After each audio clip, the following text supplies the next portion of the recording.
আসসালামু আলাইকুম ও রহমাতুল্লাহ। অনেকের দোয়া কবুল হয় না কেন জেনে নিন। আল্লাহর কাছে বান্দার হৃদয়ের আকুতি প্রকাশের অন্যতম মাধ্যম হচ্ছে দোয়া। দোয়ার বদৌলতে আগত বিপদ থেকে পরিত্রাণ পাওয়া যায় এবং অনাগত বিপদ দূরীভূত হয়। কিন্তু দোয়ায় পদ্ধতিগত 12টি ভুলভ্রান্তি থাকার কারণে কখনো দোয়া কবুল হয় না। ভুলভ্রান্তিগুলো হলো: নম্বর 1, দোয়ায় শিরকি উসিলা গ্রহণ করলে দোয়া কবুল হয় না। দোয়া হবে স্রেফ আল্লাহর নিকটে। দোয়ার মধ্যে মৃত ব্যক্তি, জিন, পাথর, গাছপালা অথবা অন্য কোনো উসিলা গ্রহণ করা হারাম। কেননা শিরকি উসিলা গ্রহণ করলে দোয়া কবুল হওয়ার পরিবর্তে সৎ আমলই বিনষ্ট হয়ে যাবে। নম্বর 2, দোয়ায় বেদায়াতি মাধ্যম গ্রহণ করলে দোয়া কবুল হয় না। দোয়া নবী করিম সাল্লাল্লাহু আলাইহি ওয়াসাল্লামের দেখানো শরীয়ী পদ্ধতি অনুযায়ী হতে হবে। এই ক্ষেত্রে অন্য কোনো মাধ্যম গ্রহণ করলে তা বেদায়াত হবে, আর বেদায়াত কুফুরের অগ্রদূত, যা আল্লাহর নিকট কবুল হবে না। নম্বর 3, নিরাশ হয়ে দোয়া করলে দোয়া কবুল হয় না। এমন মানুষ আছে যারা দুরারোগ্য রোগে আক্রান্ত হলে চিন্তা করে নেয় যে সে আর সুস্থ হবে না, এই বিপদ থেকে রক্ষা পাবে না। এরপর দোয়া ছেড়ে দেয়, আল্লাহর শরণ ত্যাগ করে এবং নিরাশ হয়ে যায়। খুব কমই ধারণা রাখে যে এই অবস্থা পরিবর্তন হবে। এমন পরিস্থিতিতে শয়তান তার মধ্যে ঢুকে পড়ে এবং তাকে নিরাশ করে দেয়। নম্বর 4, দোয়ায় শাস্তি কামনা করলে দোয়া কবুল হয় না। এমন মানুষ আছে যারা বলে, হে আল্লাহ, আমার অপরাধের শাস্তি দুনিয়ায় দিন আর পরকালে আমাকে জান্নাতে প্রবেশ করাবেন এবং আমাকে জাহান্নামের আযাব থেকে রক্ষা করবেন। এই ধরনের দোয়া করা মারাত্মক ভুল। বরং দোয়ায় দুনিয়া ও আখিরাত উভয় জগতেরই কল্যাণ কামনা করতে হবে। সহিহ মুসলিম হাদিস নম্বর 2688। নম্বর 5, দোয়ায় অসম্ভব কিছু কামনা করলে দোয়া কবুল হয় না। দোয়ায় আল্লাহর নিকট এমন কিছু চাওয়া যা পাওয়া আদৌ সম্ভব নয়, যেমন দুনিয়ায় চিরস্থায়ী হওয়ার দোয়া করা অথবা নবুয়ত প্রাপ্তির দোয়া করা, কোনো প্রিয় ব্যক্তির মৃত্যুর পর তার জীবিত হওয়ার দোয়া, দুনিয়ায় আল্লাহকে দেখার আকাঙ্ক্ষা, সমস্ত মানুষের কর্তৃত্ব লাভ করা, পানাহার ও শ্বাস সারা জীবন ধারণের ইচ্ছা, স্বামী ছাড়া সন্তান কামনা করা, চাষাবাদ ছাড়া ফল পাওয়ার আকাঙ্ক্ষা করা, স্বর্ণের পাহাড় কামনা করা ইত্যাদি। এগুলো চাইলে সে কখনো তা পাবে না, কেননা এগুলো চিরন্তন নিয়মের বহির্ভূত। নম্বর 6, পরিবার, সম্পদ ও নিজের জন্য বদদোয়া করলে দোয়া কবুল হয় না। ব্যক্তি জীবনের পরতে পরতে নানাবিধ সমস্যা আসতে পারে, সুতরাং কখনো কঠিন পরিস্থিতির সম্মুখীন হলেও বদদোয়া করা যাবে না।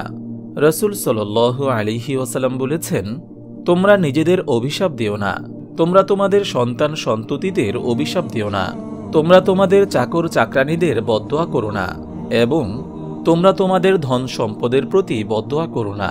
কেননা এমন একটি বিশেষ মুহূর্ত আছে যখন বদদোয়া করলে তা কবুল হয়ে যায়। কাজেই তোমার ওই বদদোয়া যেন ওই মুহূর্তের সাথে মিলে না যায়। আবু দাউদ হাদিস নম্বর 1532। নম্বর 7, পাপকর্ম ও আত্মীয়তার বন্ধন ছিন্ন করার দোয়া করলে সে দোয়া কবুল হয় না। যেমন মদ পান করার জন্য দোয়া করা, অথবা এটা বলা যে সে যেন কাফের অবস্থায় মৃত্যুবরণ করে, অথবা জেনায় লিপ্ত হওয়ার দোয়া, অথবা খুব সহজে অন্যায় পাপাচার করার জন্য দোয়া করা।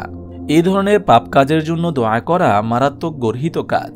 আবার কেউ কেউ আত্মীয়দের থেকে পৃথক হওয়ার জন্য দোয়া করে, অথবা স্বামী স্ত্রীর মাঝে বিভেদ তৈরির দোয়া করে।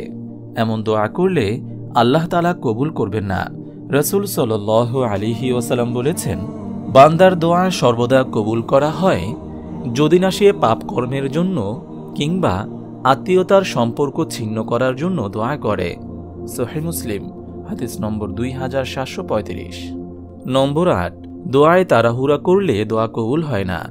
আবু হুরায়রা রাদিয়াল্লাহু তাআলা আনহুতে বর্ণিত, রাসূল সাল্লাল্লাহু আলাইহি ওয়াসাল্লাম বলেন, মুমিন ব্যক্তি মাত্রই আল্লাহর দিকে মুখ করিয়ে তার কাছে কিছু প্রার্থনা করলে এবং ফল লাভে তাড়াহুড়ো না করলে আল্লাহ তাআলা অবশ্যই তাকে তা দান করেন।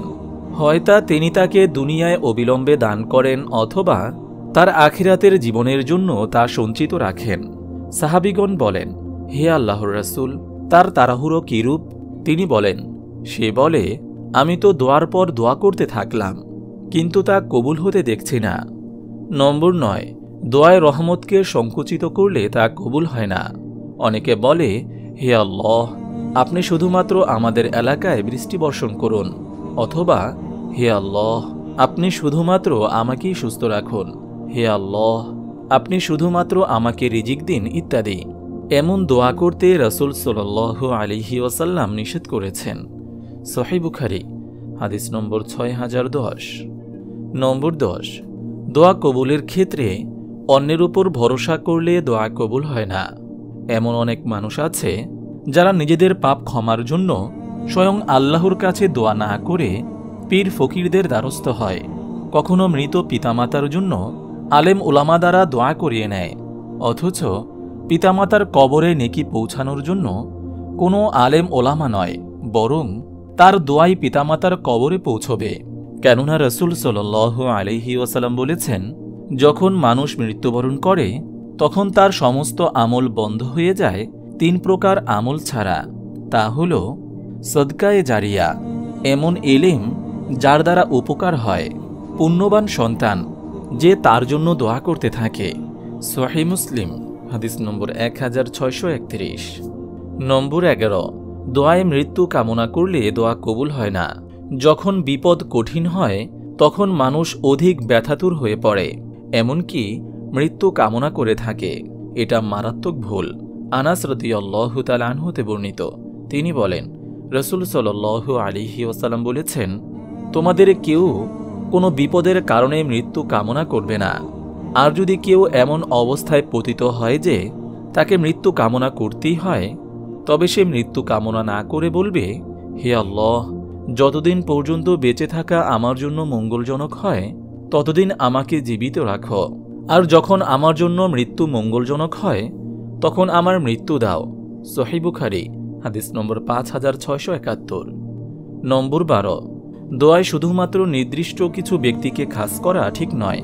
যেমন, হে আল্লাহ, তুমি ক্ষমা করো আমাকে, আমার পিতামাতা, দাদা দাদি, মামা, খালা, চাচা, ফুফুদেরকে।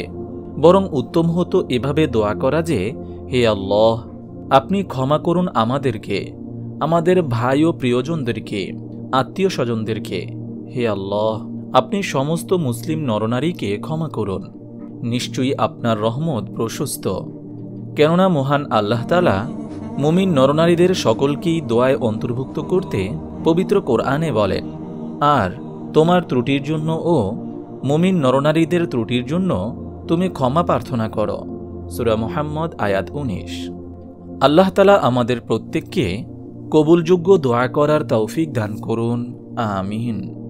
আপনি যদি এরকম ভিডিও আরও পেতে চান তাহলে এই চ্যানেলটি সাবস্ক্রাইব করে পাশে রাখা বেল আইকনটি অন করে দিন।